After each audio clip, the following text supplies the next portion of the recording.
अस्सलाम वालेकुम स्टूडेंट्स, क्या हाल है आपके। मेरा नाम है अबरार चौहान। आज हम first year chemistry chapter number 4 के अंदर डिफरेंट टाइप ऑफ सॉलिड्स की प्रॉपर्टीज़ को डिस्कस करने जा रहे हैं। इसके अंदर हम इनकी मेजर और ऐसी प्रॉपर्टीज़ जो इनको एक दूसरे से डिफरेंशिएट करती हैं उनको डिस्कस करेंगे। तो चलते हैं हम लेक्चर की तरफ। Students, in this lecture we are going to compare the properties of different type of crystalline solids। यानी कि हम डिफरेंट टाइप्स ऑफ सॉलिड जो हैं जो क्रिस्टलाइन फॉर्म में पाए जाते हैं उनकी प्रॉपर्टीज को डिस्कस करने जा रहे हैं। First we need to know what are crystalline solids. इसमें जो क्रिस्टलाइन का वर्ड है ना, ये एक्चुअली इंडिकेट कर रहा है जो भी सॉलिड हम डिस्कस कर रहे हैं ना, उसको उसके अंदर ना अरेंजमेंट है प्रॉपर। अब वो अरेंजमेंट एटम्स की भी हो सकती है अगर तो वो मॉलिक्यूलर या कोवलेंट सॉलिड्स हैं। वो अरेंजमेंट आयंस की भी हो सकती है अगर तो वो आयनिक सॉलिड है। और वो अरेंजमेंट ऐसे मेटल के एटम्स की भी हो सकती है जिनके वैलेंस शेल के इलेक्ट्रॉन फ्री हो जाते हैं, मोबाइल हो जाते हैं इन metallic structure. So somehow any kind of particle, जैसे वो एटम हो, मॉलिक्यूल हो, आयन हो, अगर वो एक सर्टेन पैटर्न में अरेंज हो जाए तो वो क्रिस्टलाइन सॉलिड्स बना लेते हैं। यानी कि क्रिस्टलाइन सॉलिड्स जो हैं वो एक प्रॉपर स्ट्रक्चर वाले सॉलिड्स हैं जिनमें एक प्रॉपर अरेंजमेंट है, उनमें एक प्रॉपर स्ट्रक्चर एग्जिस्ट करता है उन पार्टिकल्स का, उन यूनिट्स का जो उनको बना रहे हैं। अब हमारे पास जो सबसे पहले इंपॉर्टेंट पार्ट है क्रिस्टलाइन सॉलिड की जो टाइप है वो है मेटालिक सॉलिड्स। मेटालिक सॉलिड के जो स्ट्रक्चरल पार्टिकल्स हैं, यानी कि ऐसे पार्टिकल जो मेटालिक सॉलिड को बनाते हैं, वो पार्टिकल कैटाइंस हैं। कैटाइंस और कैटाइंस के साथ साथ ये कैटाइन के जो वैलेंस इलेक्ट्रॉन है जो फ्री हो गए हैं वो भी इस स्ट्रक्चर पार्टिकल्स का हिस्सा है। हम ऐसे इलेक्ट्रॉन जो फ्री हो गए हैं किसी सर्टेन एटम से नहीं अटैच, उनको हम कहते हैं डीलोकलाइज्ड, यानी कि फ्री इलेक्ट्रॉन्स। अब इसके पीछे थ्योरी क्या है? एक्चुअली जो मेटल्स के एटम होते हैं वो होते हैं लार्ज साइज के। लार्ज साइज के मेटल के एटम्स के जो इलेक्ट्रॉन्स होते हैं वो न्यूक्लियस से दूर होते हैं। उन पे न्यूक्लियर फोर्स की जो अट्रैक्शन है वो बहुत कम होती है, वो इजीली लूज हो जाते हैं, निकल जाते हैं और डीलोकलाइज्ड इलेक्ट्रॉन्स की फॉर्म में कन्वर्ट हो जाते हैं या उस तरह के हो जाते हैं। आसान लफ्जों में, अगर मेटल के एटम से इलेक्ट्रॉन अटैच होंगे, उसके एटम के एक सर्टेन ऑर्बिट में वो फिर रहे होंगे, उस पर एक सर्टेन न्यूक्लियर फोर्स लग रही होगी और वो एक सर्टेन मेटल के एटम तक महदूद रहेंगे, वो फ्री नहीं होंगे। तो ऐसे इलेक्ट्रॉन्स हम डीलोकलाइज नहीं कहेंगे। अगर वो किसी मेटल के एटम को छोड़कर फ्री हो गए हैं तो हम ऐसे एटम्स को डीलोकलाइज इलेक्ट्रॉन्स कहेंगे। इनमें जो इंटरमॉलिक्यूलर फोर्सेस पाई जाती हैं वो एक्चुअली मेटालिक बॉन्ड है। और मेटालिक बॉन्ड कोई वीक बॉन्ड नहीं है, ये एक बहुत स्ट्रॉन्ग बॉन्ड है। तो इसकी जो स्ट्रेंथ है वो इस बात पे डिपेंड करती है कि कौन सी मेटल है। फॉर एग्जांपल ग्रुप 1 की जो मेटल्स हैं उनका मेटालिक बॉन्ड जो होगा वो इतना स्ट्रांग नहीं होगा जितना कि ग्रुप 2 का होगा।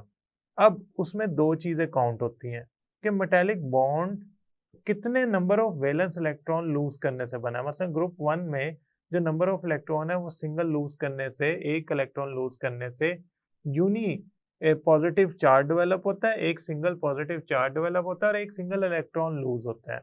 तो उसका बॉन्ड कमजोर होगा बनिस्बत ग्रुप 2 की मेटल्स के जिसमें डबल पॉजिटिव चार्ज डेवलप होता है, क्योंकि वो दो इलेक्ट्रॉन लूज करती हैं। तो मेटालिक बॉन्ड की जो स्ट्रेंथ है, अगर मैं जनरली बात करूं, तो वैलेंस इलेक्ट्रॉन्स की क्वांटिटी और size of metal atom, size of metal atom, इस पे डिपेंड करता है। फॉर एग्जांपल ग्रुप 1 के जो मेटल एटम्स है they are large size, group 2 के जो मेटल एटम है एज कंपेयर टू ग्रुप 1 वो स्मॉल साइज के होते हैं। जब मैं मेटल के एटम्स की बात करता हूँ ना, तो मेरे सामने लार्ज साइज के ही एटम्स होते हैं, लेकिन एक दूसरे को कंपेयर में कर सकता हूँ कि ग्रुप 1 के ग्रुप 2 से स्मॉल है, बट वो इतने स्मॉल नहीं है कि वो नॉन मेटल्स की तरह बहुत छोटे साइज के हो गए हैं। Still they are large, but as compare to group 1 they are small. तो ऐसे एटम से बॉन्ड बनाएंगे तो उनमें जो बॉन्ड बनेगा that would be very good in strength, और उसको बहुत ज़्यादा एनर्जी डिमांड होगी तोड़ने के लिए। टिपिकल प्रॉपर्टीज में अगर मैं बात करूं तो आप जानते हैं कि जो मेटल्स होती हैं they are usually very hard, इनकी हार्डनेस बहुत ज़्यादा होती है। लेकिन कुछ मेटल्स सॉफ्ट भी होती हैं जैसे कि सोडियम, लेकिन यूजुअली मेटल्स जो होती हैं वो उनकी हार्डनेस जो होती है ना वो ज़्यादा ही होती है। सो कुछ मेटल्स को निकाल के मैं अगर उनकी सॉफ्ट नेचर को निकाल के जनरली बात करूं तो मुझे जो मेटल्स मिलेंगी जैसे कि ट्रांजिशन मेटल्स में आयरन हो गया, कॉपर हो गया, ये हार्ड मेटल्स हैं। ये ऐसी मेटल्स हैं जो ग्लास को स्क्रैच कर सकती हैं। इनकी हार्डनेस ज़्यादा होती है, कुछ सॉफ्ट होती है, नॉट एवरीवन बट कुछ, जैसे सोडियम मैंने एग्जांपल दी। अब याद रखिएगा इनकी हार्डनेस सॉफ्ट से वेरी हार्ड तक जाती है, यानी कि रेंज इनकी सॉफ्ट से वेरी हार्ड, इनकी हार्डनेस सॉफ्ट से वेरी हार्ड की तरफ है, ज़्यादा हार्ड होती है, कम सॉफ्ट होती हैं। एक बात। दूसरी बात, मैंने आपको बताया मेटालिक बॉन्ड एक स्ट्रॉन्ग बॉन्ड है जिसकी वजह से बॉइलिंग पॉइंट और मेल्टिंग पॉइंट यानी कि physical properties related to thermodynamic like melting point and boiling point ये बहुत ज़्यादा होंगे। ये ज़्यादा होने का मतलब ही ये है कि आपको ज़्यादा एनर्जी देनी पड़ती है जो आपके पास मेटालिक स्ट्रक्चर है उसमें मेटालिक बॉन्ड को ब्रेक करने के लिए। दूसरी बात, मेटल का जो बॉइलिंग पॉइंट मेल्टिंग पॉइंट होता है वो हाई होता है क्योंकि मेटालिक बॉन्ड जो होता है वो जो स्ट्रॉन्ग होता है। कुछ ऐसी मेटल्स हैं जिनका मेल्टिंग और बॉइलिंग पॉइंट लो होता है। फॉर एग्जांपल हमारे पास है सोडियम, मरकरी। मरकरी का आप जानते हैं कि वो रूम टेम्परेचर पे लिक्विड फॉर्म में होती है। ये मेटल्स का मेल्टिंग पॉइंट और बॉइलिंग पॉइंट एक ख़ास वजह से, उनके स्ट्रक्चर की वजह से और उनके एटम के साइज की वजह से एक कम होता है, लो होता है। लेकिन यूजुअली जो मेटल्स होती हैं जिनको हम डेली लाइफ में यूज़ करते हैं जैसे आयरन हो गया, कॉपर हो गया, टंगस्टन हो गया, टाइटेनियम हो गया, प्लैटिनम हो गया, इनके मेल्टिंग और बॉइलिंग पॉइंट बहुत ज़्यादा होते हैं। स्टूडेंट याद रखिएगा मेटल्स जितनी भी हैं वो सारी कंडक्टर होती हैं, चाहे वो कंडक्टिविटी आपकी हीट की हो या इलेक्ट्रिसिटी की हो, दे आर कंडक्टर्स। मीन्स आप चाहे हीट की बात करें चाहे आप इलेक्ट्रिसिटी की बात करें, दोनों सूरतों में मेटल्स जो होती हैं वो कंडक्टर होती हैं। उसके पीछे रीज़न उनके फ्री इलेक्ट्रॉन्स हैं। लास्ट बात, जो मेटल्स होती हैं वो लस्ट्रस होती हैं, यानी कि उनमें एक ख़ास किस्म की चमक होती है। उसके पीछे एक थ्योरी है कि जब लाइट पड़ती है तो उनके इलेक्ट्रॉन जो फ्री मोबाइल इलेक्ट्रॉन्स होते हैं वो एक्साइट होते हैं। एक्साइट होने के बाद जब वो डी एक्साइट होते हैं तो वो एमिट करते हैं रेडिएशंस को, जिसकी वजह से हमें मेटल की सरफेस पे चमक नज़र आती है जिसे हम लस्टर कहते हैं। दूसरी बात, लस्ट्रस होने के साथ साथ ये डक्टाइल और मैलिएबल भी होती हैं। अब डक्टाइल और मैलिएबल का मतलब ये है कि इनको शीट में भी कन्वर्ट किया जा सकता है और वायर में भी कन्वर्ट किया जा सकता है। हमारे पास जो इसकी एग्जांपल है, फॉर एग्जांपल हम कहते थे low melting and boiling point या मेटालिक बॉन्ड वीक है, वो उसमें सोडियम का हम अक्सर जिक्र कर रहे थे। ग्रुप 2 की मैग्नीशियम है, ग्रुप 3 की एल्यूमिनियम है, और हमारे पास ट्रांजिशन मेटल्स के अंदर आयरन, जिंक, कॉपर और इसके अलावा tungsten, silver, tungsten etcetera etcetera. Now let's move towards the ionic compounds. ऐसे सॉलिड्स जो होते हैं जो आयनिक सॉलिड होते हैं, हम उनकी डिटेल को डिस्कस करते हैं। सबसे पहली बात तो ये है कि आयनिक सॉलिड आयन से मिलकर बने होते हैं।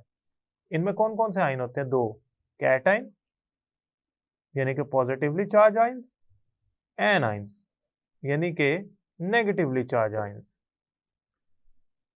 अब कैटाइंस यानी कि पॉजिटिवली चार्ज आयंस जो कैथोड की तरफ जाते हैं, इन ये आपके आयनिक कंपाउंड्स के अंदर होती हैं मेटल्स, और एनाइंस जो होती हैं वो होती हैं नॉन मेटल्स। कैटाइंस की आयोनाइजेशन एनर्जी कम होती है, एनाइंस की इलेक्ट्रॉन अफिनिटी ज़्यादा होती है। तो ऐसी सब्सटेंसेस मिलकर क्या बनाती हैं? आयनिक कंपाउंड्स बनाती हैं। फॉर एग्जांपल सोडियम एक कैटाइन है, क्लोरीन का नेगेटिव चार्ज यानी कि क्लोराइड आयन, ये एनाइन है। ये मिलके जो बॉन्ड बनाएंगे वो आयनिक बॉन्ड होगा। खुद सोचें, चार्जेस हैं, चार्जेस में कौन सी फोर्स ऑफ अट्रैक्शन होगी? इलेक्ट्रोस्टैटिक फोर्स ऑफ अट्रैक्शन, यानी कि चार्जेस के दरमियान मौजूद फोर्स ऑफ अट्रैक्शन। अब ये स्ट्रॉन्ग होती है या वीक होती है? आप जानते हैं electrostatic force of attraction is very strong force of attraction. तो इसका मतलब ये हो गया कि इलेक्ट्रोस्टैटिक फोर्स ऑफ अट्रैक्शन की वजह से जो आयनिक कंपाउंड होंगे उनकी प्रॉपर्टीज बहुत अच्छी होंगी। अच्छा, दे आर हार्ड, ये हार्ड होते हैं। यूजुअली इनकी हार्डनेस कम नहीं होती, मतलब आप ये नहीं कह सकते कि जिस तरह कुछ मेटल्स जो होती हैं वो सॉफ्ट होती हैं, उस तरह इनके कुछ आयनिक कंपाउंड ऐसे होंगे जो सॉफ्ट होंगे। No, they can be very hard और moderate hard, they can not be soft. दूसरी बात, ये नॉन कंडक्टर होते हैं। हम ऐसा करते हैं, इसे इसी इसी सेंस में लेते हैं जिसमें typical properties of metallic solid लिखा है, उसी हम ऑर्डर में चलते हैं। इनका मेल्टिंग पॉइंट और बॉइलिंग पॉइंट वेरी हाई होता है, उसकी वजह इनमें force of attraction very strong होती है। They are non conductor in solid form. हाँ, ये अगर मोल्टन स्टेट में चले जाएं तो they can be a very good conductor, so they are actually non conductor. दूसरी बात ये है कि जब ये नॉन कंडक्टर की मैं बात कर रहा हूँ ना, तो मैं सॉलिड फॉर्म में इसलिए इनको नॉन कंडक्टर कंसिडर करता हूँ क्योंकि आयनिक कंपाउंड्स में जो आयंस होते हैं वो इंतहाई स्ट्रॉन्ग फोर्सेस ऑफ अट्रैक्शन से जुड़े होते हैं। जब मैं इनको मेल्ट करता हूँ तो इनके जो आयंस होते हैं वो किसी हद तक फ्री हो जाते हैं, मोबाइल हो जाते हैं। लिहाजा इलेक्ट्रिसिटी अप्लाई करने पे जो ऑपोजिट चार्जेस हैं वो ऑपोजिट टर्मिनल्स पे, से पॉजिटिव है तो नेगेटिव टर्मिनल पे, नेगेटिव है तो वो पॉजिटिव टर्मिनल पे मूव करना शुरू कर देता है। एक बात याद रखिएगा, जो आयनिक कंपाउंड्स हैं ये अगर वाटर में डिसॉल्व हो जाएं, कुछ आयनिक कंपाउंड्स हैं वो वाटर में बहुत ज़्यादा डिसॉल्व होते हैं, जैसे सोडियम क्लोराइड, तो ये इलेक्ट्रोलाइट फॉर्म करते हैं। इलेक्ट्रोलाइट फॉर्म करने की वजह से ये इनका सोल्यूशन जो होता है, यानी पानी में डिसोसिएट होने की वजह से, आयंस में कन्वर्ट होने की वजह से, फॉर एग्जांपल सोडियम क्लोराइड को वाटर में डिसॉल्व करो तो सोडियम पॉजिटिव और क्लोरीन नेगेटिव आयन बनता है। इनका जो सोल्यूशन बनता है वो कंडक्टर बन सकता है। तो मोल्टन स्टेट में और सोल्यूशन स्टेट में they can be conductor, otherwise they are not. इसकी एग्जांपल सबसे हमारी favourite sodium chloride, magnesium oxide, और इसमें हमारे पास है सोडियम नाइट्रेट। अब स्टूडेंट हम चलते हैं अपने मॉलिक्यूलर सॉलिड की तरफ। मॉलिक्यूलर सॉलिड्स जो होते हैं ना वो मॉलिक्यूल से मिलके बने होते हैं। अगर फॉर एग्जांपल मैं नोबल गैसेस की बात कर रहा हूं तो एटम्स ऑफ नोबल गैसेस से मिलके बने होंगे। ऐसे एटम्स जो नोबल गैसेस के यूनी एटॉमिक या मोनो एटॉमिक होते हैं, वैसे सही वर्ड जो बुक में यूज हुआ हुआ है वो मोनो एटॉमिक है। तो मोनो एटॉमिक एटम्स यानी कि एक सिंगल एटम, उसको हम मॉलिक्यूल कहते हैं अगर वो नोबल गैस को, यानी कि अगर कोई एटम एक यूनिट की फॉर्म में अकेला एग्जिस्ट कर सकता है इंडिपेंडेंटली तो हम उसे भी मॉलिक्यूल कहते हैं। सो यहाँ मॉलिक्यूल से मुराद मेरी नोबल गैसेस में अगर आ जाएगी तो वहाँ पे एक single atom of noble gas होगा। वैसे मॉलिक्यूल्स का मतलब यही है कि टू और मोर एटम्स जब कंबाइन करते हैं तो मॉलिक्यूल बनाते हैं। फॉर एग्जांपल कार्बन डाइऑक्साइड जो है उसमें एक कार्बन दो ऑक्सीजन से मिलकर मॉलिक्यूल बनाता है।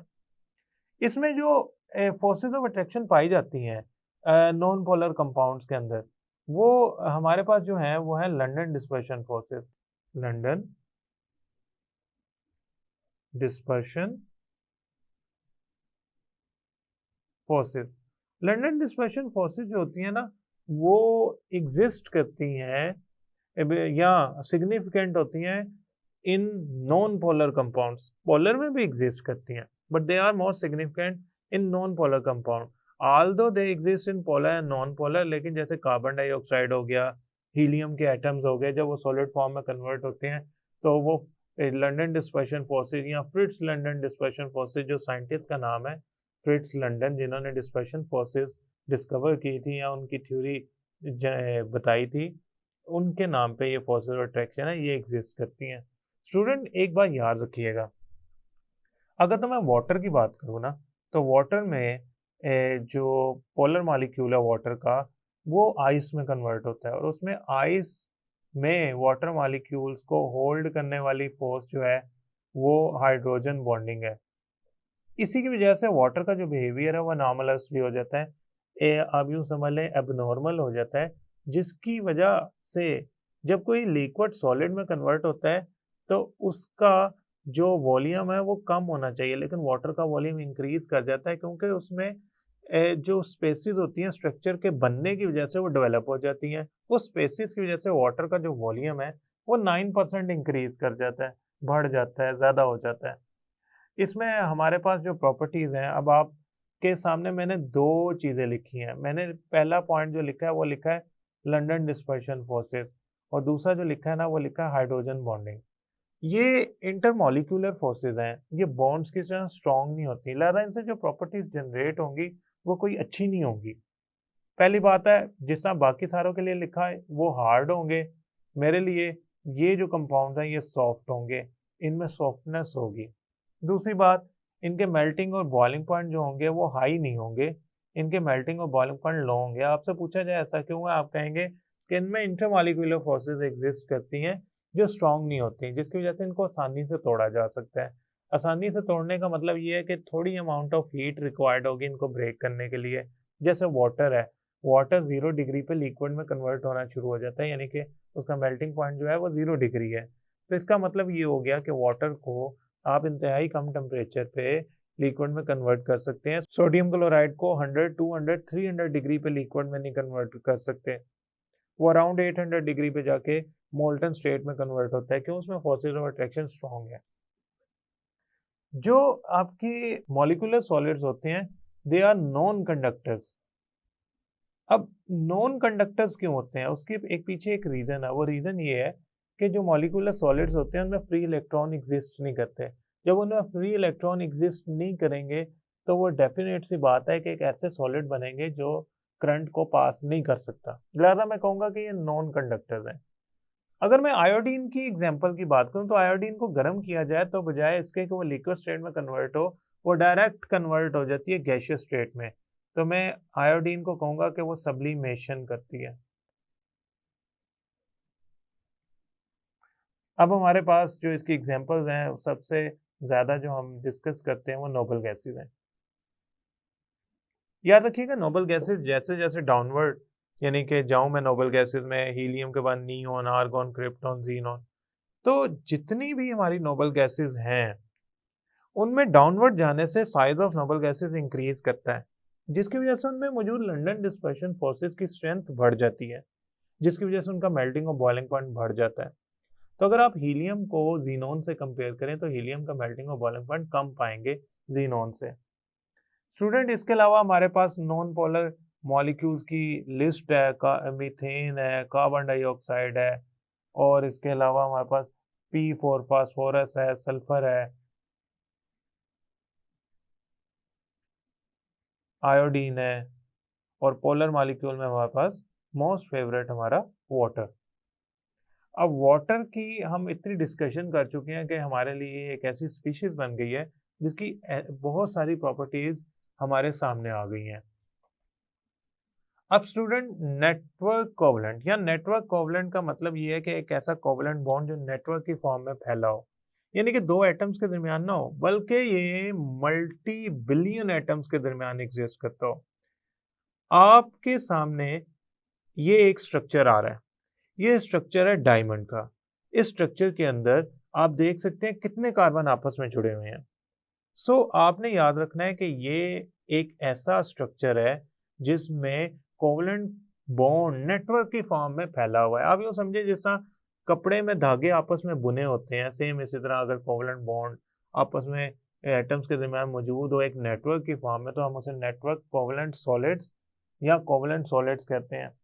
इनमें मौजूद एटम्स आपस में अटैच होते हैं एक दूसरे के साथ। मसलन डायमंड में कार्बन आपको नजर आ रहा है।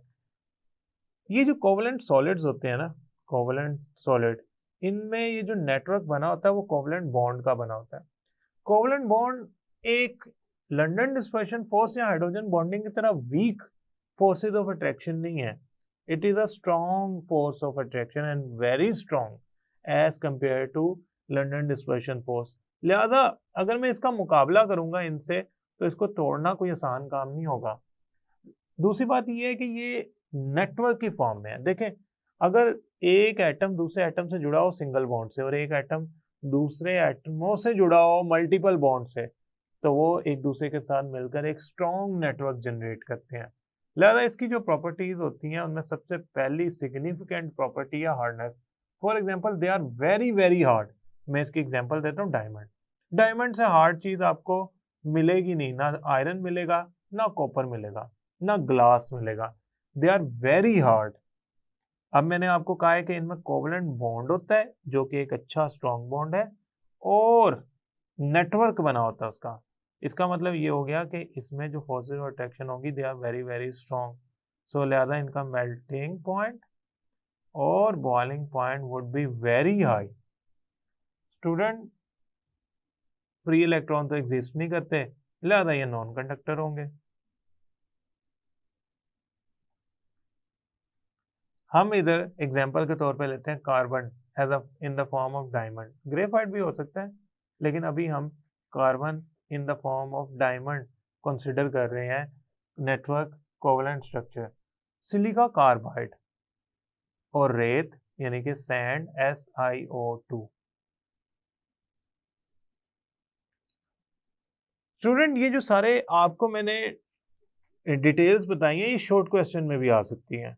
यूजुअली शॉर्ट क्वेश्चन इस तरह आता है कि आपसे वो पूछ सकते हैं कि एक खास टाइप ऑफ सॉलिड से को नेटवर्क कोवलेंट सॉलिड की स्ट्रक्चर पार्टिकल्स कौन से होते हैं, इंटरमॉलिक्यूलर फोर्सेस कौन सी होती हैं, टिपिकल प्रॉपर्टीज कोई सी 3 बताएं। तो इस तरह ये आ सकता है, but this is actually a very constructive form of table जिसके अंदर हम हर बेसिक बात को डिस्कस कर चुके हैं जो हमने चैप्टर के अंदर पढ़ी है।